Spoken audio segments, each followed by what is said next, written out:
Ding,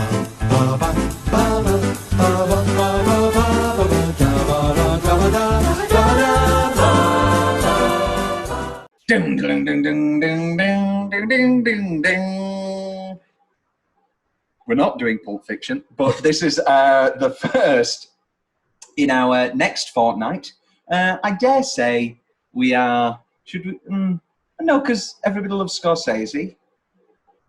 Yeah, Everybody I think loves Meryl Streep. This will be the first one that really gets the kids. That really, this is where we'll finally get some views. Oh, don't get ahead of yourself. No, this is a Tarantino fortnight.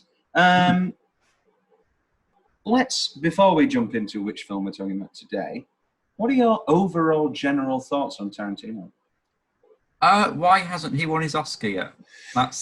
Well, okay, so the Pulp Fiction, I mean, we have our own, so we'll deep dive on all of these Oscars as we go. Reservoir Dogs got no nominations at all, which I think we'll talk about in travesty. I mean, the fact that it's at least screenplay. But anyway, that's what we're doing today, Reservoir Dogs. But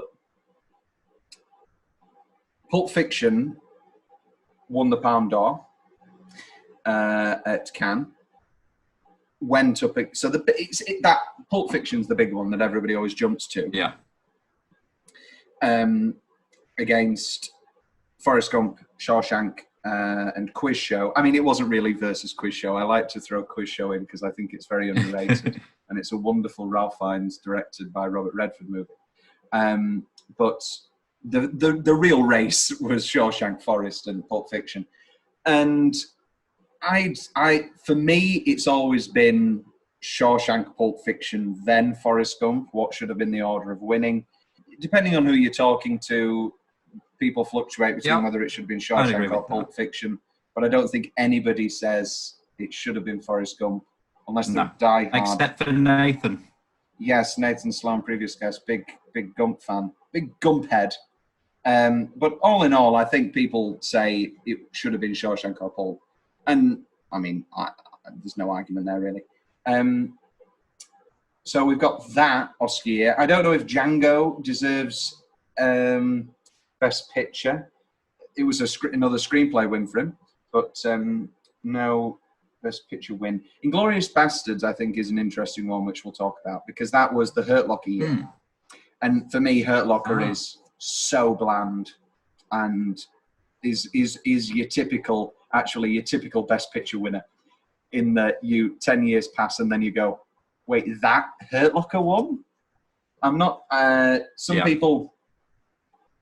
So it was that Oscar race was Avatar, Inglourious Bastards, and and Hurt Locker winning.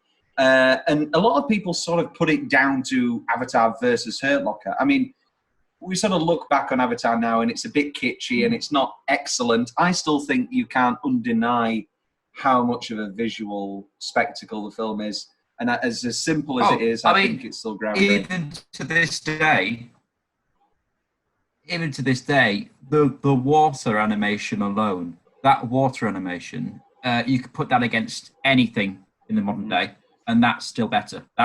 It's good. Well, I remember a year later when it was like the sequel, Avatar 2, and it's going to all be underwater. And now we're 11 years later, and it's still not made it.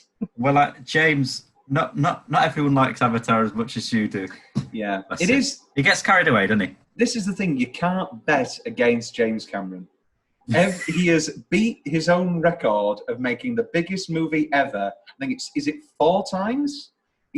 Aliens was the biggest movie ever. Then he topped that with Terminator 2. Then he topped that with True Lies.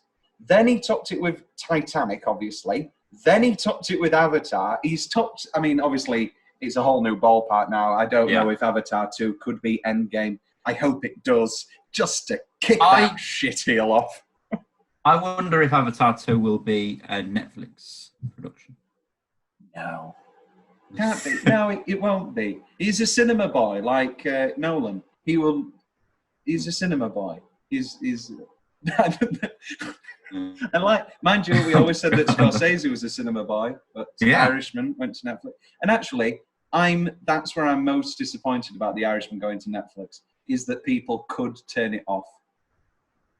I think if people watched it like I did, I mean, obviously I watched it multiple times again, but that first weekend where I went to go watch The Irishman and I sat down in a cinema, I know it sounds old-fashioned, I sat down in a cinema and I watched The Irishman the whole way through. And apart from one piss break for 2 minutes or whatever it was, where you missed the most important part of the film. Yeah, I missed the bit where Al Pacino died.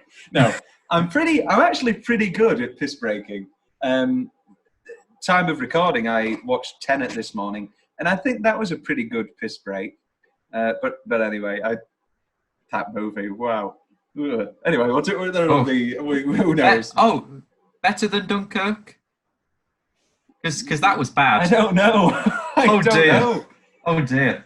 Oh, they're both films that have great films in them that are thwarted by their own, I don't want to say hubris or arrogance, because it's not. Because it's not arrogance. Like Dunkirk was ruined because he felt he needed it to be all out of order. It didn't. Arguably, no, not even arguably, that movie is infinitely better if it's linear, if it's all told in order, because you get involved with the characters. It's not a Pulp Fiction where the reveal that John Travolta's back again, that's not a reveal in Dunkirk, where Cillian Murphy... I've talked about how Dunkirk would have been better, because there's so many ways that they could have twisted that non-chronology to its benefit. Like when Harry Styles and his group of people who don't like Germans or whatever, I mean, it was the war, nobody liked Germans. But that group, when they get onto Cillian Murphy's boat and Cillian Murphy's like, come on here.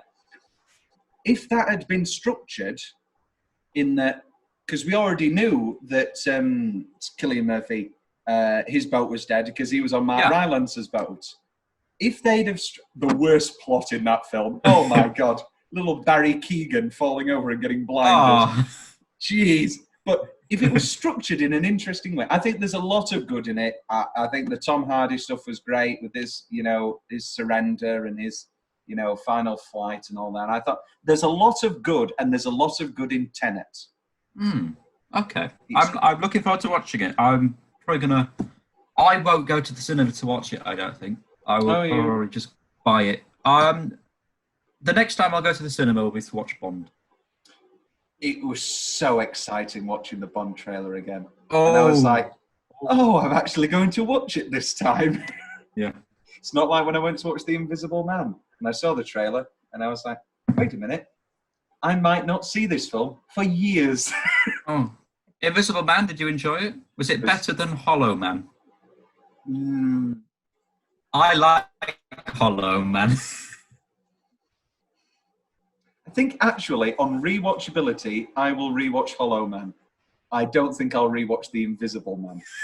The Invisible Man was great, lost its way in the last 20 minutes. The last 20 minutes is a needless twist, and then they didn't know how to end it, blah, blah, blah, blah, blah. Right.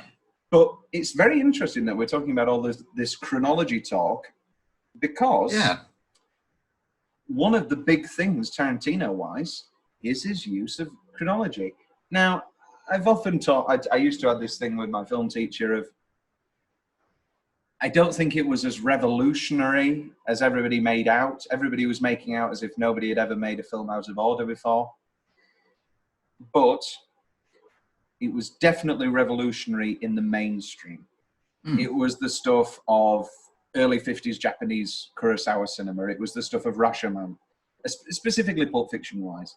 But it put it into the mainstream. And actually, I think to a detrimental effect. Because you look at those 90s, everybody's swearing, everybody's talking about movies, and everybody's got guns movies of the 90s, where they're all trying to be Tarantino, and they're so bad.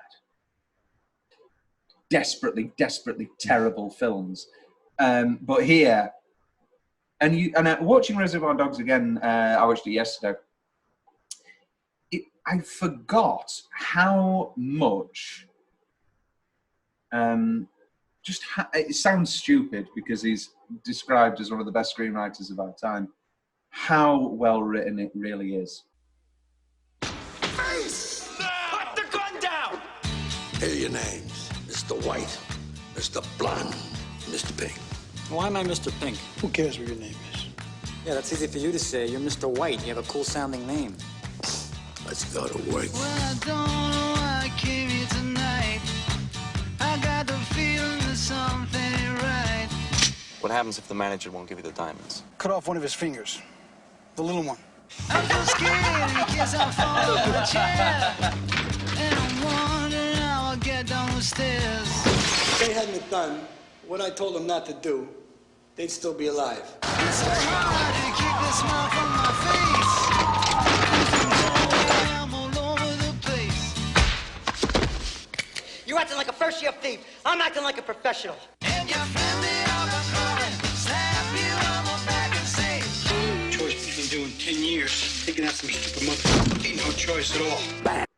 I always used to say that Reservoir Dogs was my favourite. I think that was before... it's not really a spoiler alert. We both are at a point now where we can safely admit Once Upon a Time in Hollywood is our favourite Tarantino film. Absolutely, yeah. you're under arrest, sugar. Harvey Keitel, Tim Roth, Chris Penn, Steve Buscemi, Lawrence Tierney, and Michael Madsen. They're the Reservoir Dogs. Hey, Joe, want me to shoot this guy?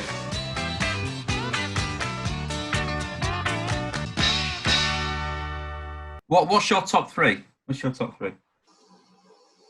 Once Upon a Time in Hollywood. Then Inglourious Bastards.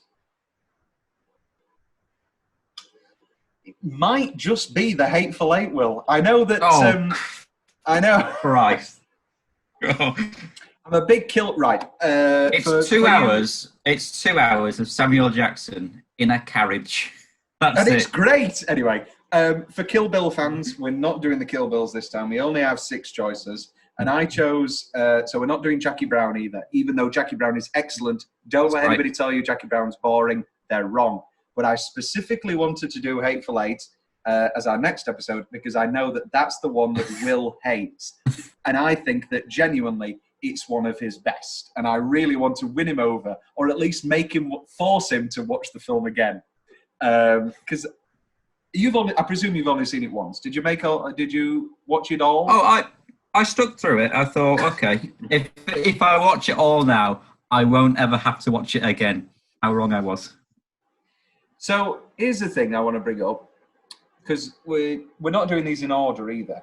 We're doing an early one, an order. Like his film, blah, blah, blah.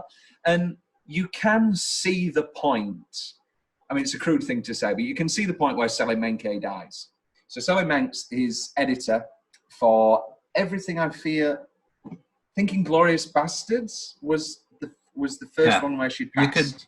You can definitely tell. I think where it's most obvious are in this and Pulp Fiction. How tight they are. Yeah. Yeah. And I personally, pardon me, Inglourious Bastards is also Sally Menke. It must have been Django then. It sounds like I'm wishing her dead. Oh no. I'm not. She's one of the best editors around. But so Django Unchained, Hateful Eight, and Once Upon a Time in Hollywood. I don't think any of those films are boring. Any of those films need a trim. As a matter of fact, I would watch another half an hour. You know, he keeps saying that he's written 5 episodes of Bounty Law. I would love to watch 5 episodes of Bounty Law. Your opinions on Hateful Eight aside, I think it's a very, very, very well structured and tight film. However, you can see the difference when you look at Reservoir Dogs, and it's such a tight hour and 40 or 50. I forgot, but and then you look at the sort of historical epics of his later career, and you can see, I feel, a direct difference. So let's just dive straight into our first film, Reservoir Dogs. So he has 2 screenplays. Reservoir Dogs and True Romance. He sells True Romance to Tony Scott, and True Romance is excellent. I love True Romance an awful lot, and I would love to see an alternate universe where Tarantino got to make True Romance, but I think Tony Scott does a superb job with it. Tony Scott wants to also buy Reservoir Dogs because he knows that these are two of the best scripts he's read in a very long time. Tarantino says no because he's got enough money from the True Romance sale that he can wait. And in that waiting, he gets what he wants, and he gets to write and direct Reservoir Dogs. And we get... And star. And star. This is rare. This is too close to Mr. Shit. And we get the directorial, not only one of the best directorial debuts of all time, I feel, but a directorial debut of an absolute living legend who has shaped writing and directing pop culture. Pop culture, no, good. Yeah, pop culture for the past 30 years.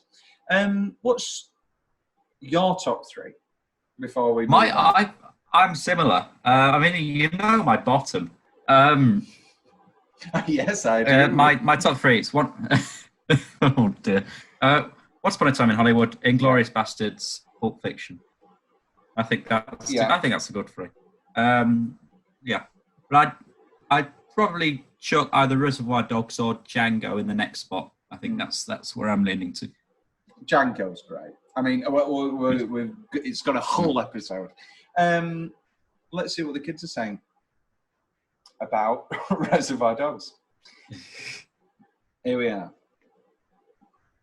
Bloody hell. Here we are.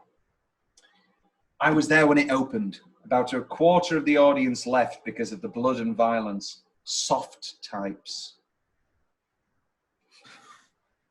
Soft types of blood? Throwing shade at the... this is the only Tarantino movie that doesn't have a bunch of feet shots. It's true, actually, yeah. Hateful Eight doesn't have any. I mean, it's very cold. You wouldn't get your feet out in Hateful Eight. It's freezing. Kerry Washington is naked in Django, but that's when she's put inside the hot box, and that's a really graphic, horrible scene. So I don't know if anybody's saying that he sexualizes her feet. Back then, people... What's your favourite Tarantino foot shot? What's your favourite Tarantino foot shot? I think it's Mia Wallace in Pulp Fiction. When she first walks in. My least favourite is in Once Upon a Time in Hollywood, where Margot Robbie... Oh, when it's rubbed. All right. Oh, that one. Because when there's the other one. Not courteous at all, and you don't do that in the cinema. In the cinema. You would be there, wouldn't you, shouting at your feet?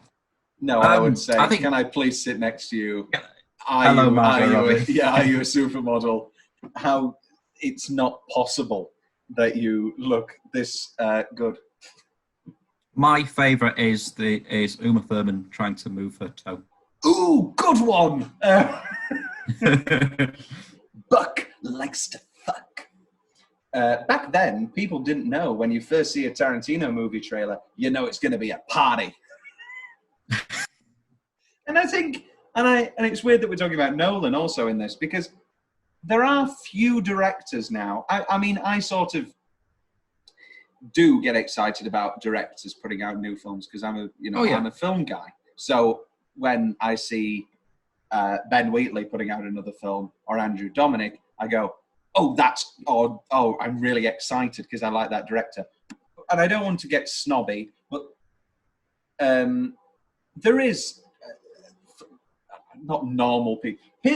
People who aren't as weird about film as I am, there is a star director quality with a Tarantino, with a Nolan, where they are the name, like plastered all over Once Upon a Time in Hollywood, the 9th film from Quentin Tarantino, because maybe not as big a name, but to most people, he's as big a name and as big as a reason to watch that film as Pitt, as DiCaprio, as Robert, as Andrew McDowell's daughter.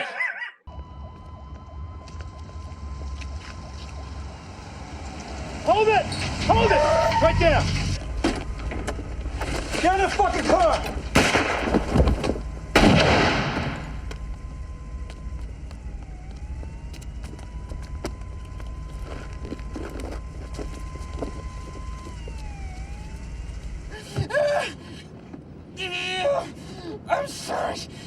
swear, Larry, I can't believe she killed me.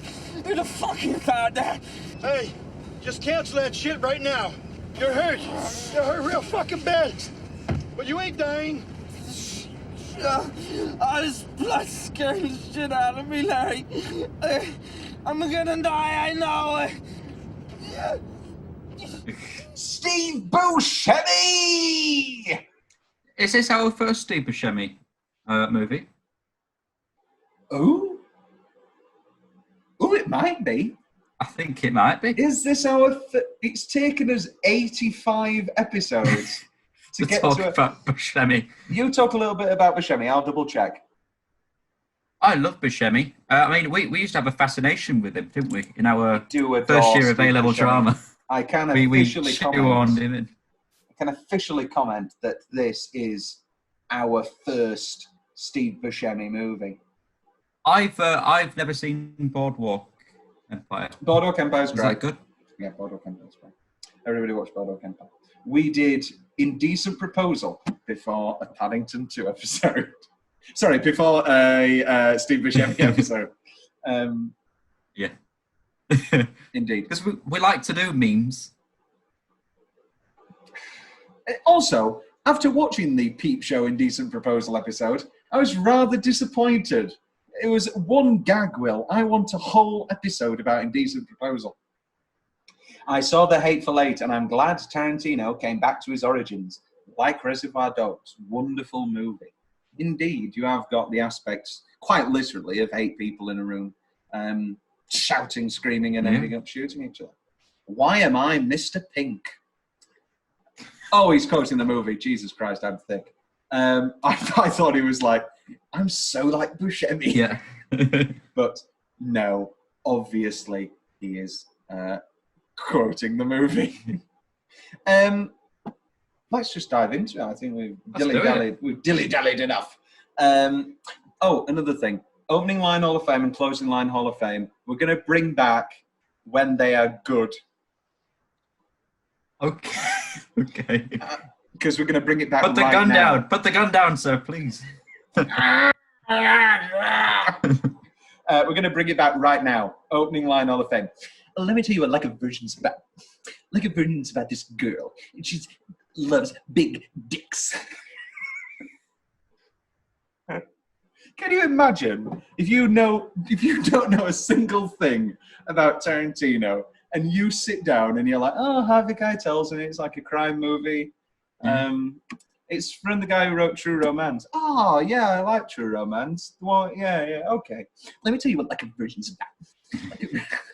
And he's like Charles Bronson. He's digging tunnels. Best 10-minute stretch. Let's open with The Diner. I really struggled actually with minutes because I couldn't find a minute. There's a lot of stretches in it. I've got 4 little minutes that are mostly cheating. I've got 3 cheating ones. Yeah. The die. But let's do 10-minute stretch. Let's not get ahead of ourselves. 10-minute stretch. Diner. What a way to open a film. That's how you open a film.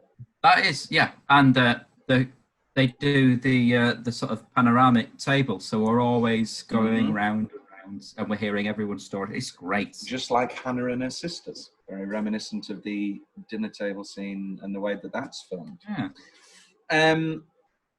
The Mr. Blonde arrival and the flashback to Mr. Blonde getting the job with Big Joe. Big Joe, Christ. What's his freaking name? He's called Big Joe, isn't he? Joe Cabot. He's called Joe Cabot. Yeah. Big Joe. Joe Cool? Oh my God, I'm really embarrassing myself. Daddy. He's not called Daddy. He's Joe Cabot here. What's the nickname? What do they call him? It's not Big Joe. Is it not Big Joe? It might be Big Joe. It's fine. Nice Guy Eddie. No, that's Chris Penn. No, he's just called Joe, and then he's Nice Guy Eddie. Yeah, there we go. I was getting confused because there isn't a nickname. Anyway, the Mr. Blonde intro into him being interviewed with Nice Guy Eddie, and Big Joe, who will now be known as the Torture. It's a rough scene, but God, is it good. Yeah, it's fantastic. He uses the Marnie trick, where the rape scene in Marnie, the Hitchcock film, goes to her, moves away, because he knows that that's more effective. I think I'm pretty sure I've heard him talk about that before, how that's a reference to... I can see, because he does like to reference, doesn't he? He basically is just chewed up every movie that he's ever seen and spews out, and he plays the hits.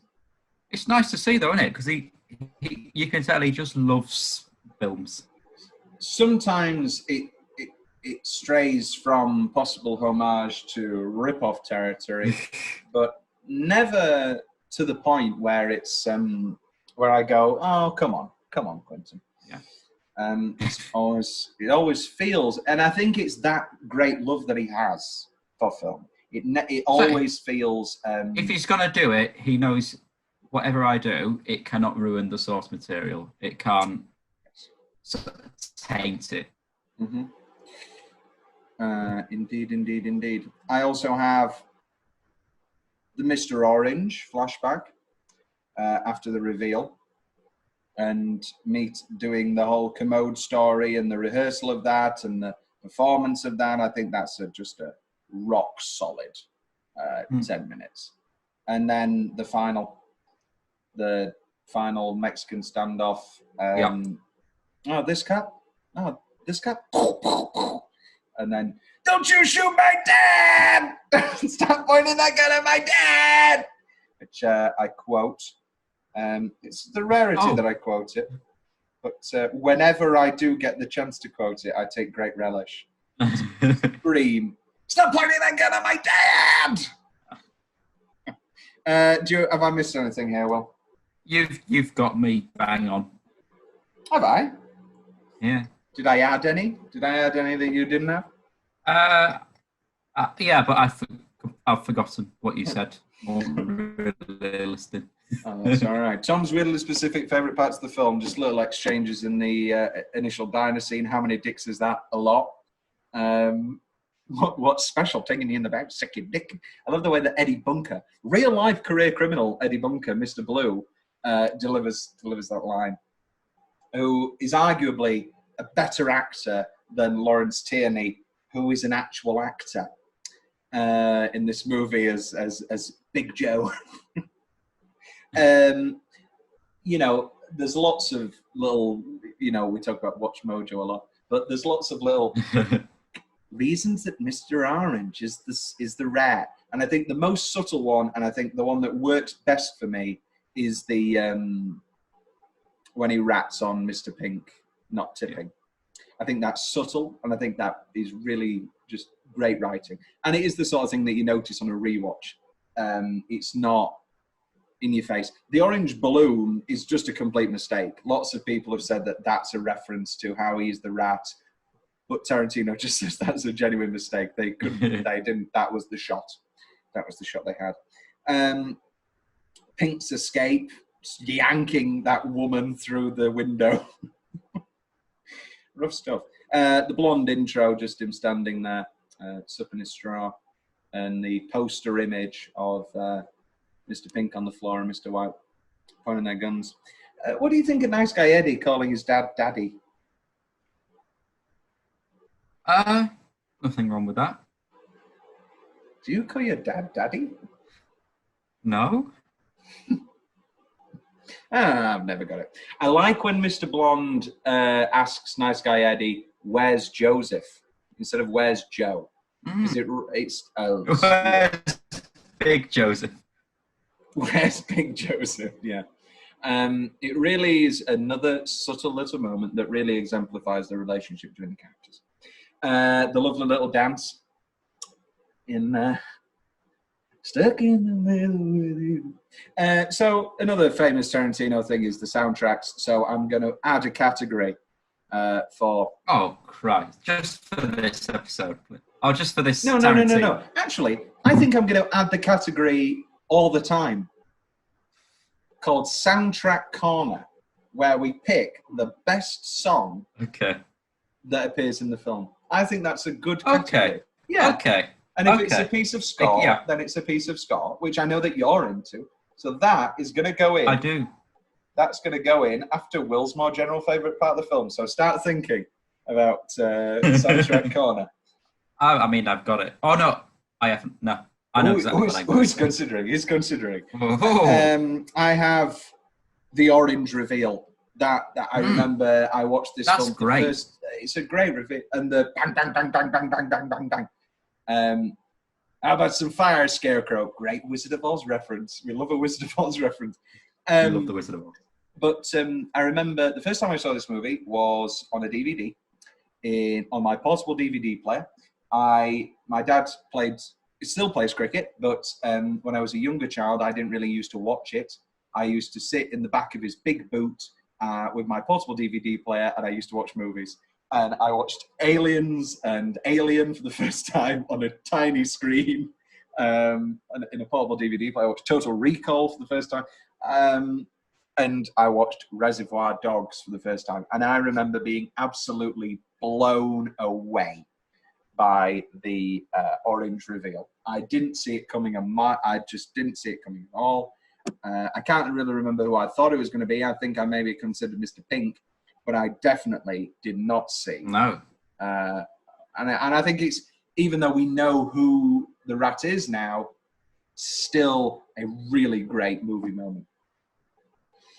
The rooftop rehearsal for the commode story, I just like the setting of the rooftop.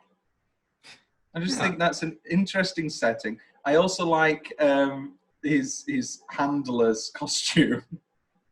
Well, that whole montage, really, of all the different settings, I like that. Yeah, I know, it's really effectively done. And how he's getting better at the story. Because we're both actors. We have both had to learn lines. I'm famously...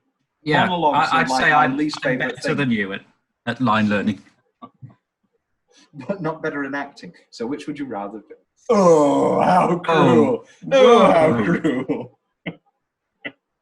And I really think it does well showing the real pain in the arse that is line learning. Don't be upset, Will. It was a joke. No, stop it. The monologue camera spin where he starts talking and it's not narration. So that came about because it was going to be narration and they needed to time how long it would take to spin the camera around. And then Tarantino thought, wait a minute, let's just shoot it with him saying it, and it's impeccable. And it really adds a kick to that monologue story. Orange's race killing? What? Oh, that's not race. Car killing? Anyway, it's when he kills the woman. Orange's face. Yeah. It's his face. Yeah. Just that complete, because you've got another great face when Mr. White just blows those two cops away, and you can see he's wearing sunglasses. That's how good Tim. We're going to get to best performance later, but that's how good, I think Tim Roth is really underrated. Oh, he steals the. I mean, Tim Roth and Harvey Keitel. Yeah, it's two impeccable performances. Tim Roth needs to be in more things. I mean, the last thing I saw him in, as in like things that have been released, was the Rillington Place TV series, which was great. Yeah. I think I prefer the original film. I'm very much a big fan of that film. But that TV series on its own was great. As you were, Will, your more favourite parts? Yeah. Thank you. Well, you've covered a lot of stuff of mine. Going back to that sort of opening conversation, I really like Harvey's one. Where he's on about, he's like going, Toby. That's great. Because that just suddenly goes from 0 to 100, which Harvey Keitel does wonderfully. And let's talk about the ending, the sudden end. I like it. Is that in your change? No, I like it too. I have a very specific part of it, but we'll get to it in change. However, I'm very happy with it being in your general favourite parts because I think it is a real head-bashing ending, and it is great. That's how to end it. It is. And I presume by chronology, that means that you are done. Yeah. Which leads us to our new category, Soundtrack Corner. Hey. Will, what is your favourite song on this soundtrack? It's Hooked on a Feeling. Great track. Great track. Now, maybe we have to add 2 caveats to Soundtrack Corner. Best song on the soundtrack and best use of the song. Oh, because Stuck in the Middle is very well used. Because Stuck in the Middle is an impeccable usage of the song and is an indelible scene now in movie history. And it's one of those songs where once it's used, I will never not see Michael Madsen not moonwalking, but walking backwards. So I'm going to say that Stuck in a Feeling is the best use of a song. I really like Coconut by Harry Nilsson. You put the lime in the coconut. Oh no, what am I talking about? Stuck in the Middle with You is the best song on the soundtrack. Oh. However, the best use of a song is Little Green Bag by the George Baker selection for that incredible opening walk. Yeah. That phenomenal. And that is in my best single minute. That's a great shout. Oh, right. Yeah, no, Will wins best single minute. I didn't even consider it, but you are goddamn right. That's the best single minute in the entire film. Now that we're done with best single minute, let's dive into the 65th Academy Awards, which, as we mentioned earlier, nothing. Reservoir Dogs get nothing. It's a real odd bag of films. Unforgiven wins, and is an excellent film. Clint Eastwood similarly wins director. A Few Good Men, again, probably for me, A Few Good Men's the best film there. And I don't know why Rob Reiner didn't get nominated for best director. I mean, Billy Crystal, every time he hosted the Oscars, he would do these funny songs. And even in his funny song, he said, nominations, because he did it like an army song. And he went, 1, 2, 3, 4, 5, 6. Oh, sorry, Bob, no more. Rob, no more. And he'd always go, when a film got nominated for lots and didn't get nominated for Best Director, he said that multiple times actually. He did it when Barbra Streisand didn't get nominated for Prince of Tides, but the film won. And he said, did this film direct itself? He didn't deliver it like that. It was at the end of him doing a parody of Don't Rain on My Parade. Just awkwardly. The film with no director, he used to say it. Because I think you can't, and I agree with him, how can you nominate a film for Best Picture if you not nominating the director? I mean, it was more commonplace, I feel, nowadays to have a picture-director split. Yeah. Nowadays, it was sort of a write-off that you'd just get both. And I think sometimes that's interesting, and I think sometimes both should win. And I think, let's talk about Reservoir Dogs then. I think you can get rid of Howard's End. I'm sorry. You can get rid of Howard's End. Scent of a Woman. It's Pacino that makes the film, really. It's Pacino that makes the film, and it is famously Pacino's win. I mean, we've talked about before how that's a travesty, how arguably it's not his worst performance. He's Al Pacino. It's him at his most Al Pacino, isn't it? Because it's all about It's the hoo-ah. That's where that's and it's a real turning point actually, and it's actually always played into my theory. And I'm not saying that some of Al Pacino's movie performances before this were subtle, but there is a subtlety to Michael Corleone. It is the rarity that he raises his voice. Like you have the great moment in Godfather Part 2 of "In my home, where my children sleep and play with their toys," and it's the rarity that raises his voice. And then suddenly we get into Heat territory. You know, she's got a great ass. And hoo-ah, in this. It's probably because I'm out of order. You're out of order. He spent his whole life going, okay, less is more. I'm gonna be great at this. Yeah. And he didn't win anything. All of a sudden, okay, that gets me Oscars. I'm going to do that from now on. But also, we're saying this, and Scarface was 80s, early 80s, and that's a batshit crazy performance in itself. You know, he's snorting a mountain of cocaine. Let's look at this then. So this is also... See, here we go. Al Pacino. So this is one of the only times it's happened. So Emma Thompson gets not... Oh, no, sorry, wrong year. But this is the year where Al Pacino wins for Best Actor, but also gets nominated for Glengarry Glen Ross. And arguably... Which he's better in. He's far better in. And it's that subtlety, you know, we talked about it a lot. Yeah.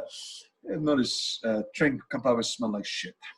You know, great ass and all that. And he's very subtle. He goes, my balls feel like concrete. She brings me cafe au lait. And, cafe au lait. And, Papel, and yeah, he raises it a bit, but he's better in that. I was going to say we have Sense of a Woman coming up. We don't, but we do have Glengarry Glen Ross, which we get to deep dive on. Oh yes. But I can get Harvey Keitel in here for best director, for best actor. Get rid of Stephen Rea for The Crying Game. I'm sorry. He wasn't Rea of the year. Who are we getting rid of for supporting actor? Because I want to get Roth into there. David Paymer for Mr. Saturday Night. Mr. Saturday Night was a bit of a disappointing film. You know, it was the directorial debut of Billy Crystal, and it was supposed to be his big film. And he's got makeup on, and he's doing different ages, and it's like a fictional bio. I call it fictional biopics. You know, it's just a story of a man's life, but it feels like a biopic of somebody who didn't exist. But get rid. I'm sorry, Billy. I love you to no end, literally to no end. But Mr. Saturday Night was a misfire.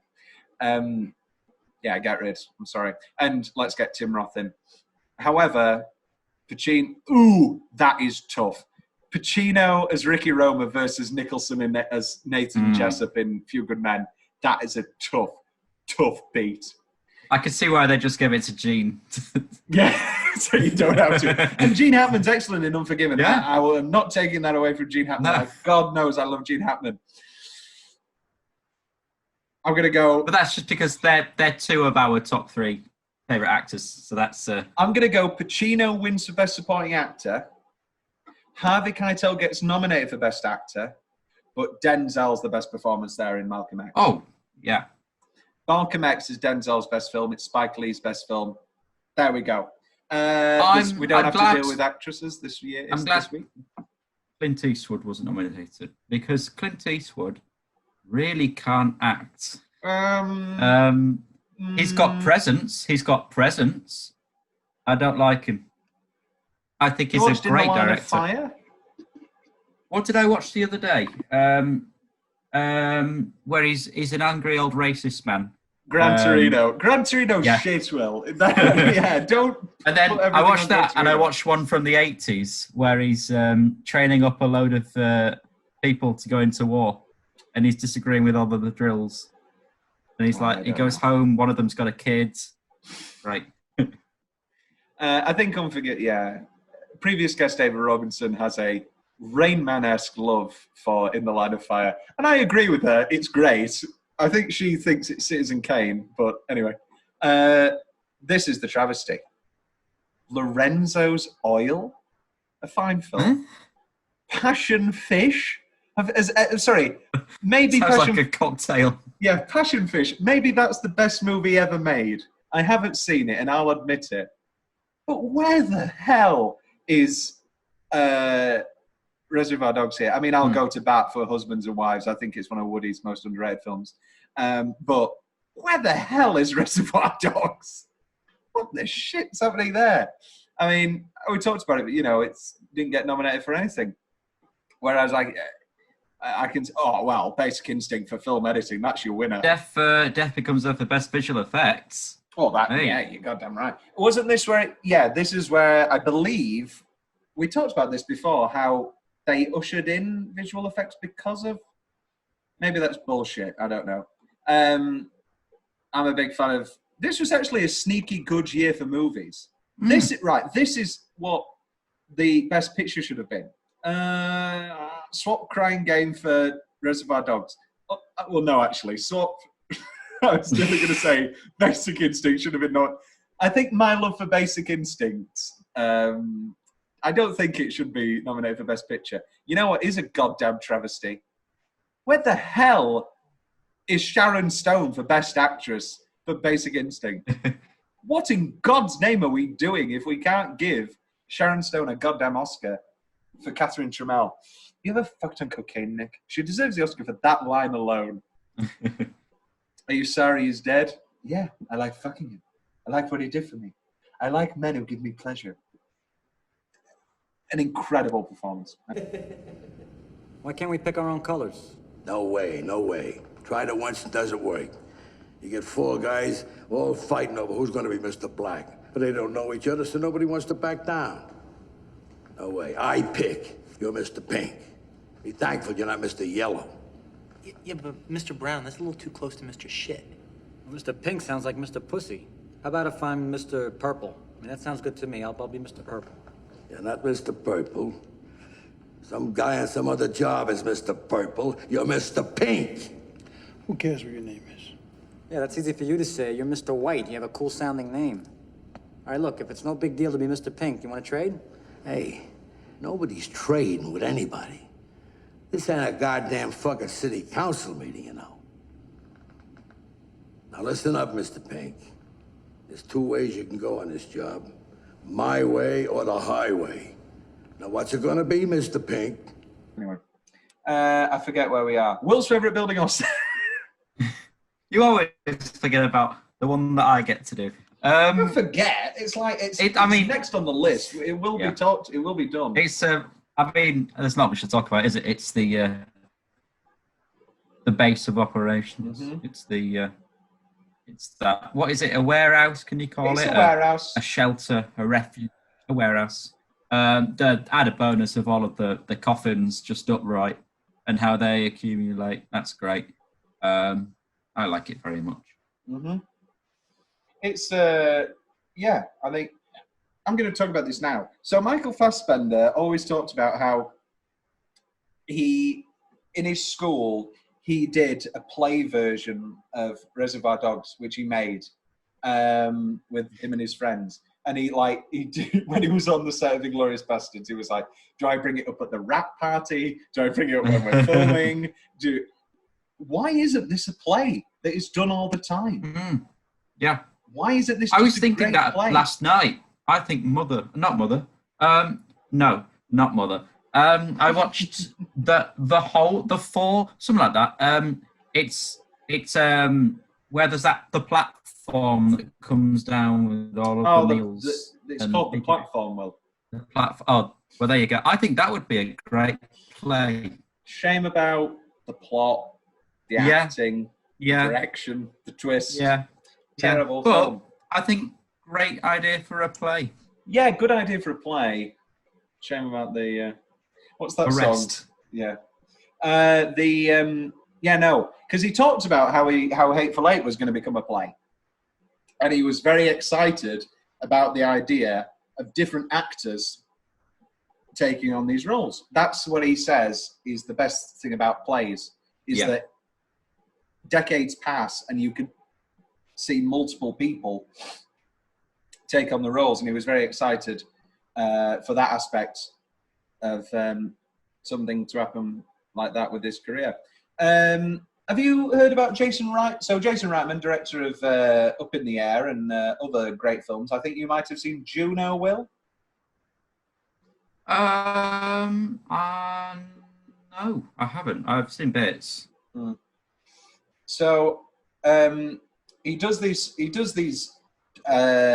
table reads of famous screenplays, and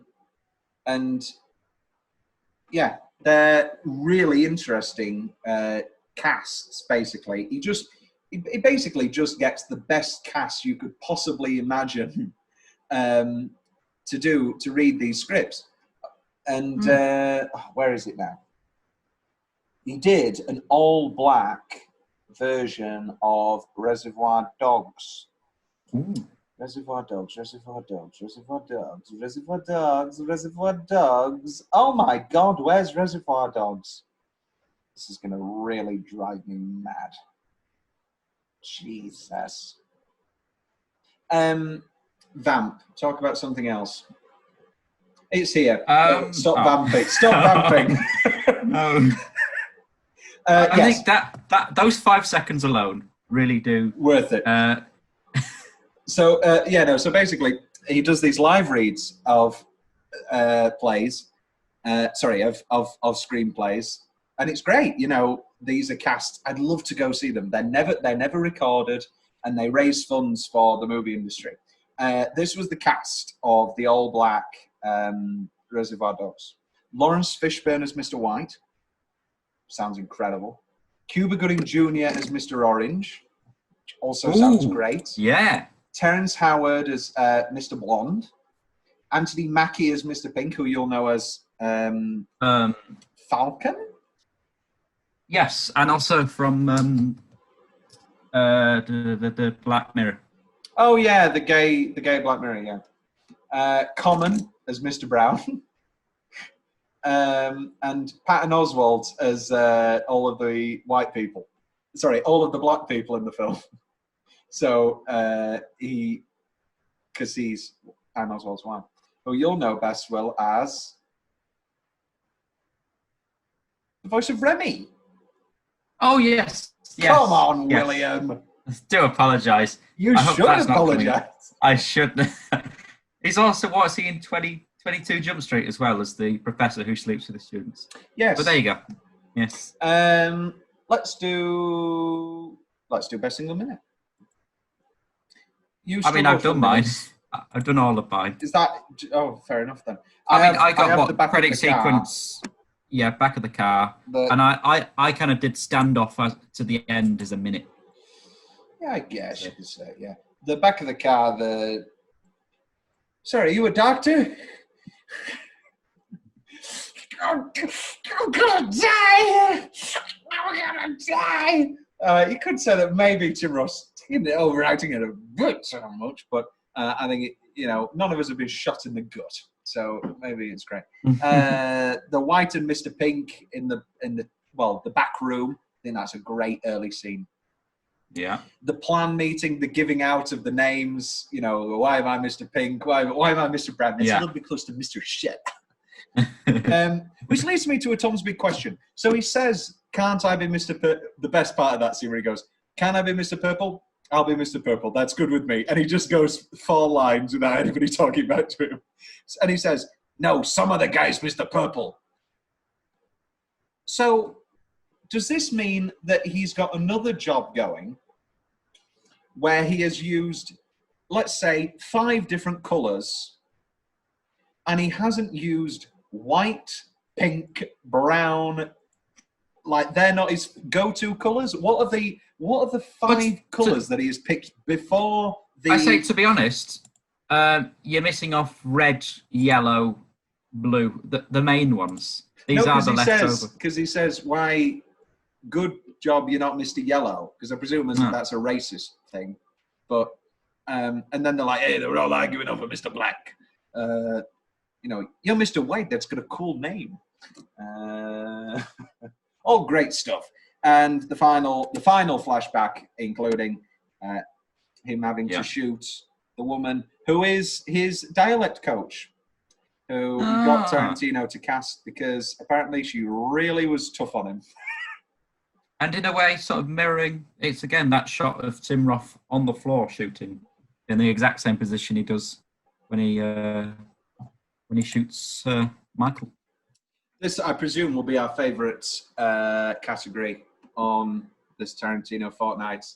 Best line. Let's go back and forth. I just did one of mine actually. Anyway, I'll be Mr. Purple. Hey, Joe, you want me to shoot this guy? Shit, you shoot me in a dream. You better wake up and apologize. So the way that Harvey Keitel delivers that as well. You got one, Will? I like the you kill anybody? A few cops, no real people. Yeah. Cops. Little throwaway, horrible stuff. Eddie, you keep talking like a bitch. I'm going to slap you like a bitch. She's a rough line, but it's a good one. Was it the bit where it's have a cigarette, I quit. All right. Why you got one? It's a nice. I can say I definitely didn't do it because I know what I did or didn't do, but I cannot definitely say that about anybody else because I don't definitely know. Also, Mr. Pink's the smartest person there. He knows that he didn't do it. He knows that Mr. Blonde didn't do it because he started killing people randomly. I think it's just really good script writing again because, I mean, it's a tough beat for Mr. Orange having to kill that woman, but thank God he kills her because, you know, I think Mr. Orange is just straight away, oh, he's the rat. So, yeah. Let me tell you what Lucky Version is about. It's all about a girl who digs a guy with a big dick. The entire song, it's a metaphor for big dicks. And I love that everybody loves Madonna. Well, everybody does love Madonna. I do love Madonna. Like a Virgin is not about a sensitive girl who meets a nice fella. That's what True Blue is about. Now, granted, no argument about that nice guy, Eddie. True Blue is a big-ass hit for Madonna. I don't even follow this Top of the Pops shit, and I've at least heard of True Blue.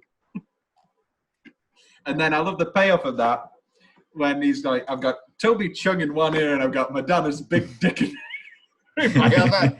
Oh. Larry, stop pointing the fucking gun at my dad!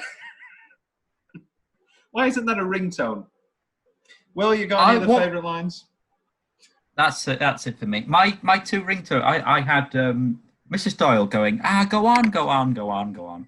And then I had, as a text tone, at the same time, it was just Partridge going, aha! And that was the golden era of... that might be another category. That should be in its own category. Dream ringtone. We're not adding any more categories. No, because I'm going to add, like, Titanic, my dream ringtone would be... That came up on the quiz, actually, which I don't think the kids have seen. But I think, how did it come up? So we were talking about James Cameron's... Oh, that was it. We were talking about the propeller guy. And I was like, James Cameron should have added a woo when the guy falls. And then Alice very wittily commented about how James Cameron's not got a great track record with people making noises in his films. What's the change? Go on, what's your problem? Because I originally wrote down because I've forgotten that Tim Roth comes back. What do you mean comes back? I saw as a blessing, really. Shoots at the end of the... I'd completely forgotten. Oh, that he shoots Mr. Blonde? Yeah. Oh, right, yeah. So it got me again, because I've only seen it once before, ages ago. And so originally I wrote, you killed Tim Roth off too early. And so I don't have any changes, because... Okay. No, I have just a real, nitpick, I guess, that the dinner, if you were going to rob a place, would you all go to a big diner and show your faces? And not very covert. Very odd line delivery from Harvey Keitel when Big Joe goes, they're going to get a diamond shipment next week. And he goes, no, they're not. That really stood out to me this time. Oh. The fade to black near the end. So the end of the Mr. Orange story. So he shoots the woman, then he gets pulled out of the frame, and then we go back to the back of the car, and he's all bloody again. And then we have a really awkward fade to black. For me, it's just pull him out of the frame, cut back to him bloody. Yeah, cut back to him bloody on the floor. And also, my nitpick with the ending is that for me, the gunshots need to be clearer. Like, it just sounds like 4 gunshots. Yeah, I want. We need to know who they're hitting. No, I just want one big gunshot killing Mr. Orange. Even get a bit of blood splatter up. Just get a handful of fake blood and just throw it up at Mr. White, and then bang, bang, bang, bang, bang. Because I think the abruptness and the cut to black and the slow zoom in on Keitel is an excellent choice, and in many ways is the only way you can end the film. But this time I really noticed that the gunshots all sound the same, and they're very quick after succession. And then I guess you could say that the Harvey Keitel fall out of frame is a little bit awkward. I think it fits and it works, but anyway. Oh, I don't like how one of the police officers says, "Come on, buddy." Don't call him buddy. Like, when he's saying, "Put the gun down." Yeah, I guess. What's left from Will's notes? That's it for me. What's left from Tom's notes? Did you know that it wasn't supposed to be other than Tarantino should be in more of his films? Oh, yeah, but should he? Because in Django, he's got that terrible Australian accent. Yeah, no, he should be like a Hitchcockian cameo. I like the idea of a Tarantino cameo where he's just walking by or something like that. Pulp Fiction is great as Jimmy, but then he gets the weird. I think it's a conversation we can table for the Pulp Fiction pod. You know, the Tarantino relationship with the use of the N-word. You know, as 2 white guys, you know, it's a really good conversation for us to have. But Reservoir Dogs, it doesn't bother me. I mean, it bothers me in the fact that it's a very vulgar and horrific thing to hear. And you do like these guys as much as they're criminals, but they are scumbags and they're criminals. And so when they do all the racist stuff, it doesn't bother me. It's an odd thing, an odd way to put it, but it's the only way I can think of, right? Out of place. It doesn't seem correct. It feels justified in the world that we're in.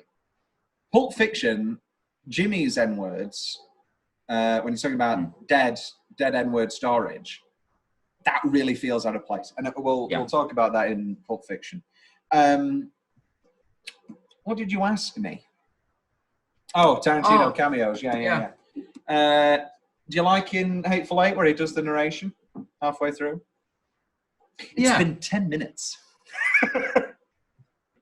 Which is a weird after effect for us because we're watching it without like the intermission, but when it was officially released, it had an intermission, which we'll talk about on the Hateful Eight pod, because if there's something I love, it's intermissions.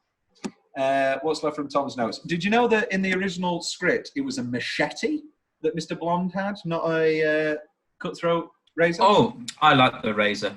So if it could be anything better, he should add some shaving cream onto him first and really go for it. No, but I love the fact that it's a razor. Close shaves to have.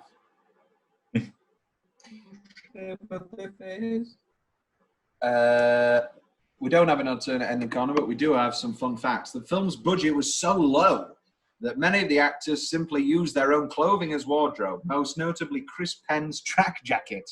However, the signature black suits were provided for free by a designer based on her love for the American crime film genre. Steve Buscemi wore his own black jeans instead of suit pants. That's what I like to do. On a posh night out, I like to wear black jeans with a suit when it's not a formal occasion. Going back to that, they blew all the budget on the song, didn't they? Yeah, a lot of budget. Because this was when Tarantino wasn't very well known, didn't have a lot of money. Yeah, to the rights. Madonna, who is the main topic of the opening conversation, really liked the film, but refuted Tarantino's interpretation of her song-like version, and she gave them a copy of her erotica album signed, "To Quentin, it's not about dick, it's about love, Madonna." Tarantino was originally going to play Mr. Pink, although he made a point of letting other actors audition for the part. When Buscemi came in to read for it, Tarantino told him that he really wanted the part for himself, and that the only way Buscemi could possibly wrestle it from him was to do a killer audition. Buscemi duly complied.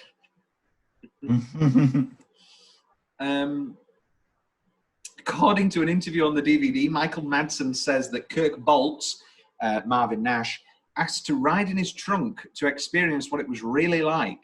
Madsen agreed, but decided as he went along this was the time for his own character development. So he drove down a long alleyway with potholes and then to a Taco Bell drive-thru before taking Boltz to the parking lot and letting him out. I really want a Taco Bell now. I've never been a taco guy. Apparently Tarantino wanted James Woods for a role, and I really like James Woods. Yeah. Pop singer sensation Pink has revealed in several interviews that her stage name was inspired by Mr. Pink. By Steve Buscemi. Do you know what song Tarantino originally considered for the ear scene? Some Rolling Stones or Beatles. Ballroom Blitz by Sweet. Oh, that's... No. Which I think adds a far too jovial... So supposedly Mr. Blonde, because he's called Vic Vega, is his real name, is supposedly brothers with Vincent Vega. And for the longest time, Tarantino planned The Vega Brothers as a movie with Madsen and Travolta.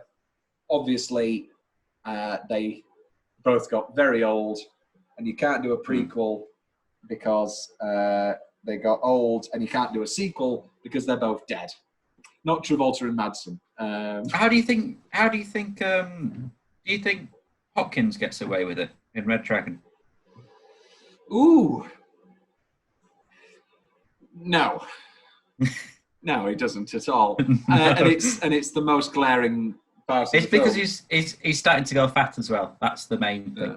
It's the most glaring part of the film. However, and all they do really is just slick his hair back. Yeah. However, it's your deep love of Hopkins as Lecter that you go, I don't care. Just give me another Lecter film. And then you've got obviously, there's a woman here who wants to speak to you. What's her name? The Marvel. Have you ever? Let's do Red Dragon. We should have done it really with the other two. Yeah, I do love Red Dragon. So when I showed my ex all the Lecter movies, and when I say all the Lecter movies, I mean Silence of the Lambs, Hannibal, and Red Dragon. Didn't want to show a Manhunter because I thought she'd be bored, and Hannibal Rising's a piece of shit. I showed her in chronological order of release. Yeah, yeah. And then she was like, "Why didn't you show me them in order of how they come?" And I was like, "Because I think you'd probably notice that he's 50 years old." And I think the ending of Red Dragon works even if it's a bit cheesy. I like the ending of Red Dragon.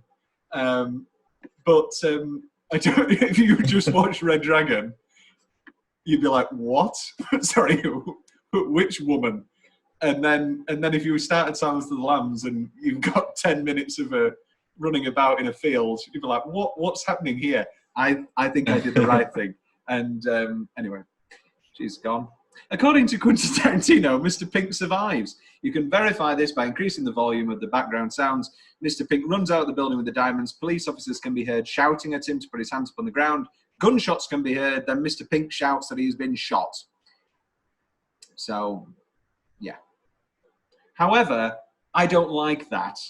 Because because you can't really hear that unless you're really, really, really, really, really turning it up. And I turned it all the way up this time, and I couldn't really hear it. I prefer the ending of Mr. Pink getting away. Come on, guys. Nobody wants this.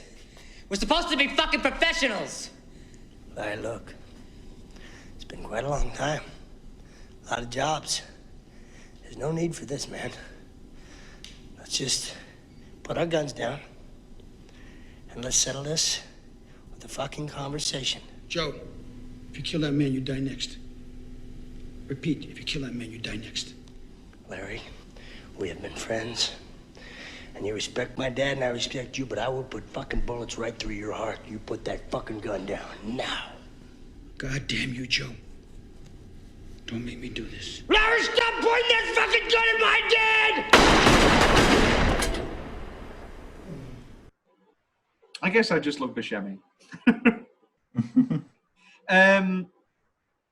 During filming, a paramedic was kept on the set to make sure that Mr. Orange's amount of blood loss was kept consistent and realistic to real life gut wounds.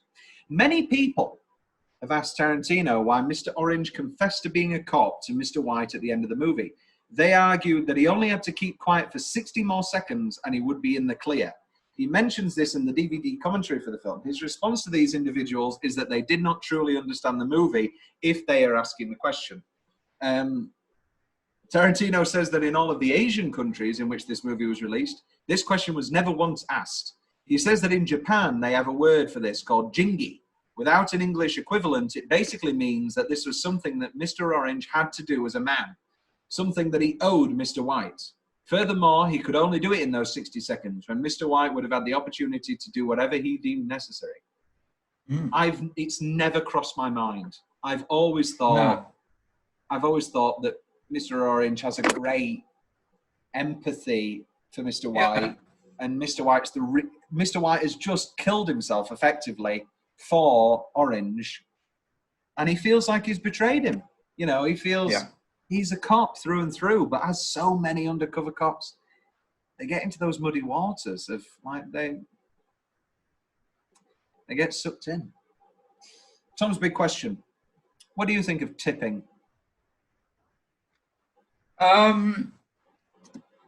There's there's cow tipping. What do you think of cow? I hate tipping. It's not really a thing up north, is it? It's not really a thing. I mean, it is. I'd say I'd say it's not a thing. I'd say it's not a thing. I've never down tipped south. you at the club. That's true. Really? Well, down south, it's almost a custom, though, isn't it? It's usually they include it for you in the cart, whatever. Here's the thing. I think Mr. Pink's theory is genuinely really solid. Because I agree. I tip for service. I cannot that was the biggest thing in America, was the thing of just tipping straight away. And I thought, no, my food arrived late. Anything. Yeah. My food arrived late. It was cold. And when I say late, I mean an hour late. Like, quite literally, I asked 3 times, and then it came, and it was shit. And then, and then this poor Asian woman who couldn't speak great English, she was like, tip. And I said, yeah. I'm sorry, what? No. Oh, not about her voice, but I was like, I'm sorry, the food, I'm not used to, that's what I got really bitchy, actually. I said, I'm not used to tipping for food that comes late, and when it comes, it's terrible. And I put my $1 down. Well, that's the thing. It's different though in America, because tipping is almost how they're paid. Really, that's standard. It's big tips. But Mr. Pink's theory about McDonald's, I'll tip if it's good service. But his theory about McDonald's is more than solid. You know, I used to work minimum wage and I bust my ass, except I didn't have a job that society deemed tippable. That's a really good theory. That's a really solid theory. There we go. Let's get it. What's your stance on collecting all the tips throughout the day and then splitting it evenly between people? Well, we don't do that at the bar because everybody's got the same job effectively. I mean, sure, Pete's the landlord. But everybody, for that shift, more or less, everybody is doing the same thing. They are helping out in the back, they're helping out front, and they are serving drinks.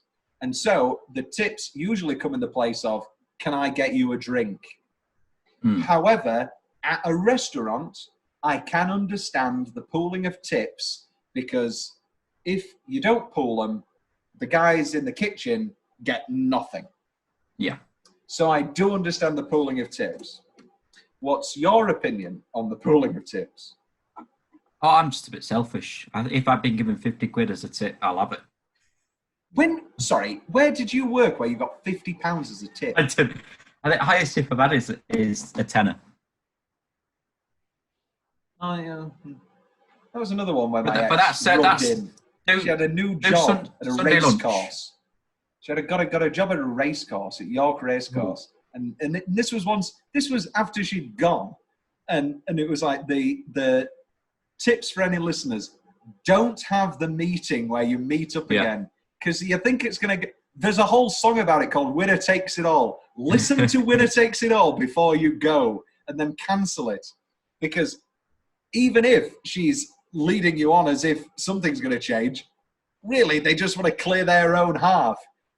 Anyway, and she was like, "Oh, she didn't say it like that, but she was like rubbing in that she's earning more money than she ever did with me." And it was like, "Oh, yeah, like so."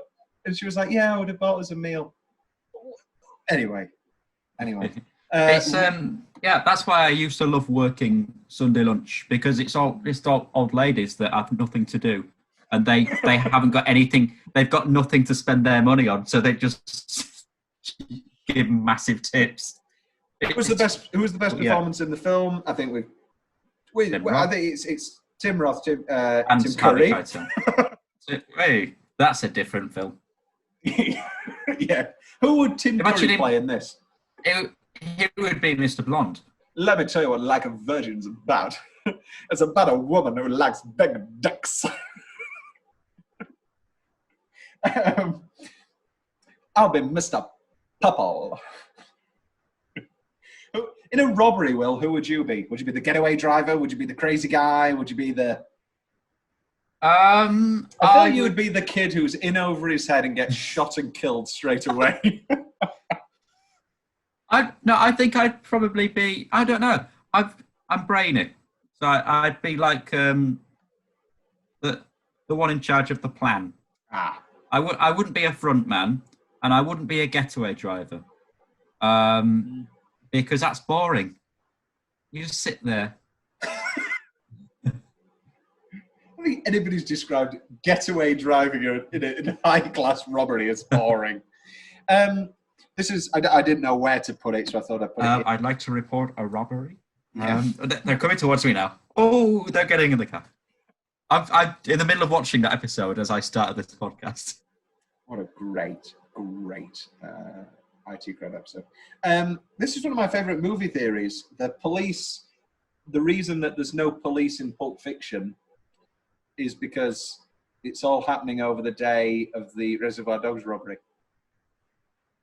I've always liked that theory. I mean, you can poke holes in it, Harvey Keitel's in both films and whatever. But I've always enjoyed that theory.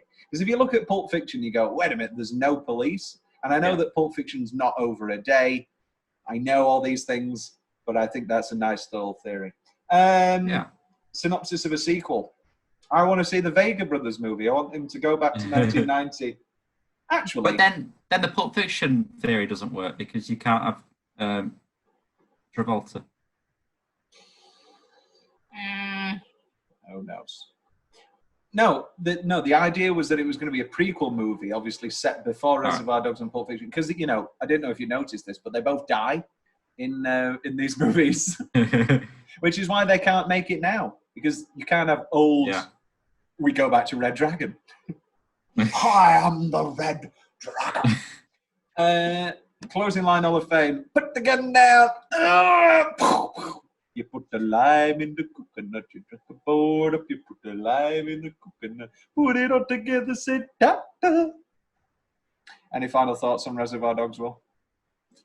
It's people don't really talk about it when they're on about what's the best Tarantino, but this is one of the best, and I think it's forgotten about or swept to the side a lot of the time for the sake of fiction's really good. It's weird to say that such a popular film that lots of people know and is really well critically acclaimed and is a very well regarded movie is underrated, but I feel it's underrated in Tarantino's canon specifically. Yes. Again, we talk about. I don't want to talk about. I don't want to sound snobby, but I think people, don't watch. I think people really like Django and they really like Glorious Bastards. Here's the thing: I can guarantee 40% of the people that say Pulp Fiction is the best Tarantino movie have not seen Pulp Fiction. It's an interesting theory. That's a theory. In order to join a social trend. But that's when you rewatch Pulp Fiction, social science. It's 2.5 hours, and it feels, and it's a very long film. The best part of that, I mean, we agree. The best part of Pulp Fiction is Bruce Willis and that story, apart from his partner. Perform, I would like you to perform oral sex on me. Blueberry pancakes. Where's my watch? Where's my watch? Cut hair. Pulp Fiction is one of the best. Yeah. Anyway, we'll get to it. Jesus Christ, that bloody woman. I'm looking forward to Pulp Fiction, seeing what else she was in, because I dare say, no, that's Amanda Plummer. That performance ended her career because people watched it and thought, oh, is she called Trude? No, Trude is the Irish one. You know, the one with all that shit in the face. That's my girlfriend. Oh, where is she? Oh my God, I'm having to scroll so far down the. Oh my God, Christopher Walken. I mean, as he should be. Here we are, Fabina. Literally nothing. She is in nothing else. She's in other movies, but you've not heard of a single one, and I can understand why. Good God. Very bad. Well, it's been a pleasure. This is the first in many. And when I say many, I mean 6. This has been Reservoir Dogs. Next episode, Hateful Eight. Let's see if Will has changed his mind on it. Who knows? We'll see. We'll find out. It's been a pleasure, man. I've been Thomas Carruthers. And I've been Will Leggetter. Don't put that gun on my dad! Dabba dabba dabba da da ba ba ba ba ba ba ba ba ba